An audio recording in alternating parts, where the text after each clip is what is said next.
Gladiator 2, the sequel to the classic Ridley Scott film Gladiator. Let's talk about it.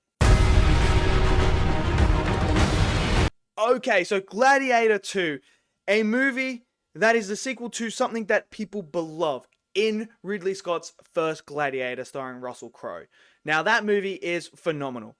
I love that movie so much. So when I heard they were making a second one, look, Ridley Scott has not been at his peak for a while. So, look, I like The Last Duel. I really enjoyed it. I didn't mind Napoleon. It does have its issues. I didn't really enjoy Raised by the Wolves that much that he did. He's had some real hit and misses. I think he's really, truly great film that he did. Like, that is, I'm talking like 9.8 to 10, 9.5 to 10 was The Martian. So I was a bit nervous because I'm like, this is a beloved film, The Gladiator. Coming back doing a sequel when he's not at the height of his powers, this smells like disaster. It smells like this could be a Ridley Scott disaster. But I'll tell you what, the man pulled it off. The man pulled it off. I am debating whether this is going to be my number one movie now against Dune. Like, is this movie better than Dune Part 2? That's what I'm thinking. It's that freaking good. This movie takes what Gladiator did and expands upon it in a whole new, fresh way. Like, it takes the original ideas of the first one, but then it just adds extra depth and stuff like that to it to make it feel very different at the same time as the first one, but feel very similar.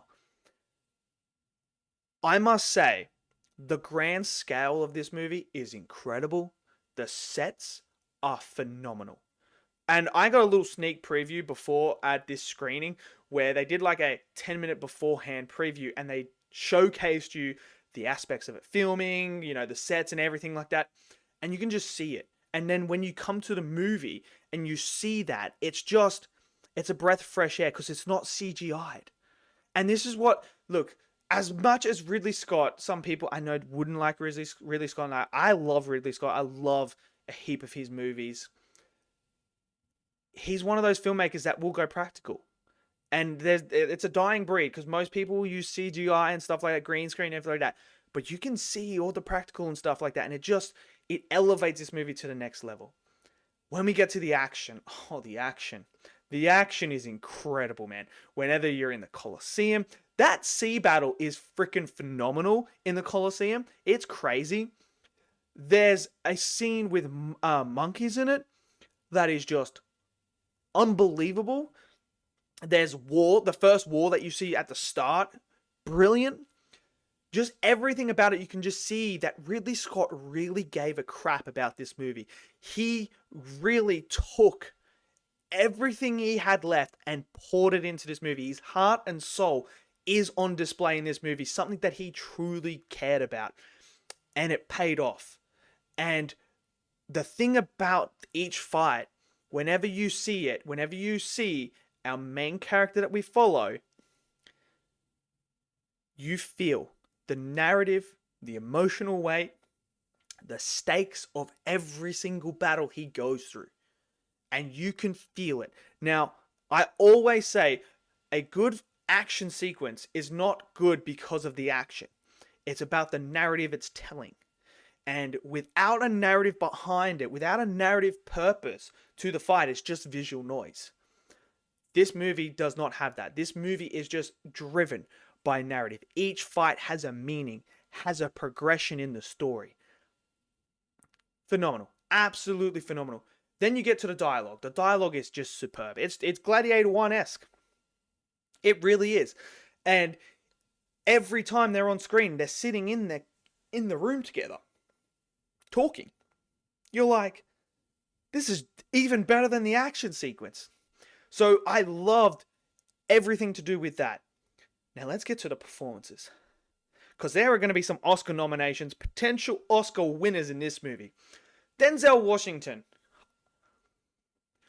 I mean, we had Joaquin Phoenix win an Oscar for playing his role. Denzel is just, if not better, than what Joaquin Phoenix was in the first Gladiator as his character here. That's how good he is. And Denzel, whenever he's on screen, is just delivers. And you're just like, this man really must be gunning for an Oscar, because he just put in one of the best performances I've seen of his career. And he is just freaking phenomenal in this movie. He just plays this character who is cunning, who is moving pieces forward in such a way that you have to commend him. Commend his character for what he achieved. Absolutely superb.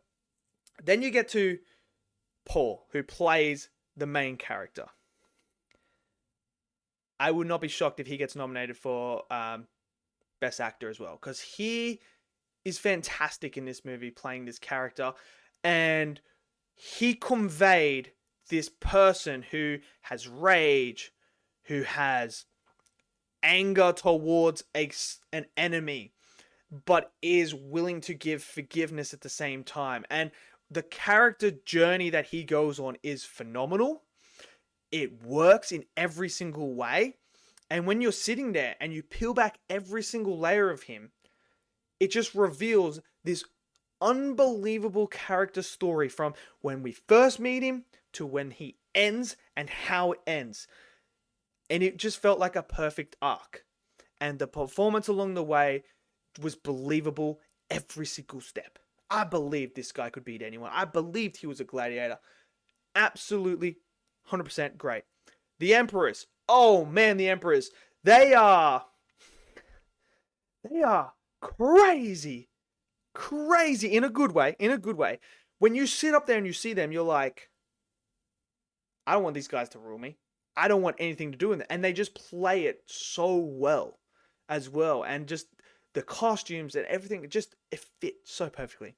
And then Pedro Pascal. Pedro Pascal. I know people have been like, why is Pedro in everything? This movie shows you exactly why he's one of the hottest property right now for movies. Because the man is freaking so freaking good. And playing the general in here, he delivers again. He delivers one of his best performances. I just have to take my hat off to Ridley Scott here. To be able to get this movie, to have the ambition to do this movie on the back of something that is very beloved in the film community, a movie that many people have grown up with, to come back and do a sequel to, and to deliver on such a high world-class execution level. I must commend Ridley Scott.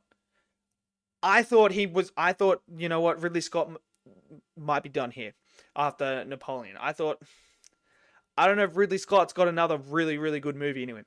Well, he shut me up very quickly, and I will never doubt the man again. He has now made some absolute bangers that I love. I mean, I have The Martian is one of my favorite movies of all time. I love the first Gladiator. I love his, Alien as well. Like, the man has delivered some absolute bangers. And he's just added another one to his collection. So, if you guys have seen it, let me know what you guys think of Gladiator 2. If you guys loved it. If you didn't, smash it down in the comment section below. Smash that like button. Click subscribe. And I'll see you guys next video. Until then, stay safe. And peace out.